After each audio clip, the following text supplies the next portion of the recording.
in keeping with the Rebbe's directive to study every day of this period of time something about the Beis Hamikdash, laws of the Beis Hamikdash, as the prophecy of Yechezkel and Navi, where God told him, not because my building is destroyed, you should not study it.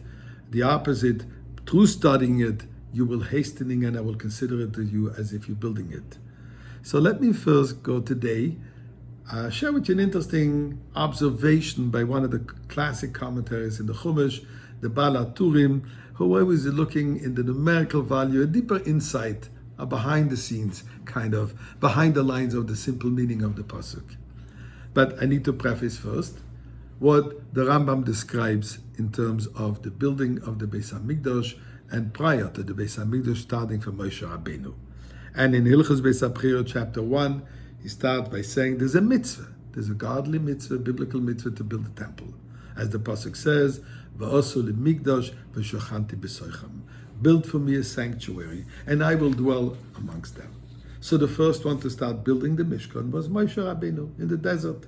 As we know, elaborately discussed in a number of parashas of the Torah, how it was done, with all the vessels that was done, the intricate details of, to the minute detail, I should say, of the construction of the temporary Mishkan. The Mishkan Mobile, as we like to call it. The traveling temple, which for the 40 years the Jews were in the desert, the Mishkan was going along with them. Or I should say, they went along with the Mishkan. But it didn't end there. It continued traveling. When the Jews finally came to Eretz Yisrael, they took along the Mishkan with them.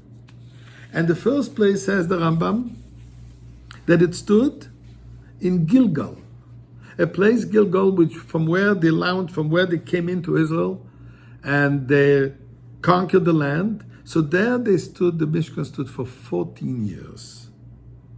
After those 14 years, they came to Shiloh. Shiloh, there was already a little bit more permanent. They built a structure, but they used the curtains of the Mishkan. It didn't have a roof, so it was a little bit more permanent, but yet still not a fully built temple, as we know later on by Shlomo Melech. And there it stood for 369 years. When Eli Yaakov passed away, it was destroyed. They came to a place, Noiv. There they put up again the Mishkan, the Mikdash Mishkan. Shmuel passed away, it was destroyed. They came to Givon. Again they did the same thing. And from Givon they came eventually to Yerushalayim, which in Yerushalayim, Shlomo Melech built the Bet HaMikdash. But the time from Noiv and Givon was a total of 57 years. This is the amount of time it stood there. So we had 14, 369, and 57. Prior to this, the 40 years of Moshe Rabbeinu in the desert. Then, when David HaMelech finally established the base, the Har HaBayis, Har HaMoriah, the mountaintop, to become the place for the Beis Hamikdash, King Solomon built it, and this Beis Hamikdash stood for 410 years.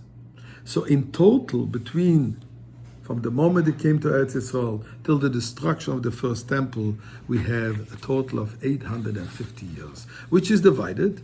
The 440 where they were transitory, Shiloh, etc., Gilgal, Shiloh, Oiv and Givon, and then the 410 years in Yerushalayim.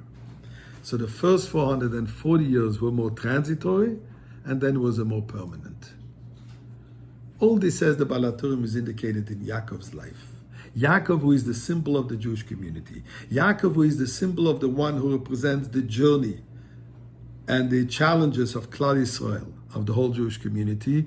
There is a passage that says, V'Yaakov ishtam yoshev oihalim. Yaakov is a person, tam, meaning perfect. Yoshev oihalim, sits in tents. Says the Baal HaTurim. Interesting. The word tam, taf mem, corresponds to the numerical value of 440. Says this represents the first 440 years of the Jews journeying already coming into Israel until they were finally established in Yerushalayim. Then the pasuk says, Yoshev Oholim, sits in tents. The numerical value of the words Yoshev Oholim correspond exactly to 410, the 410 years of the Bet HaMikdash that Shlomo Melech built. And fascinating. Ohel represents a temporary building, a tent. So we're talking about the Beis HaMikdash was a very permanent structure. But already Yaakov knew that this first Beis HaMikdash will be destroyed.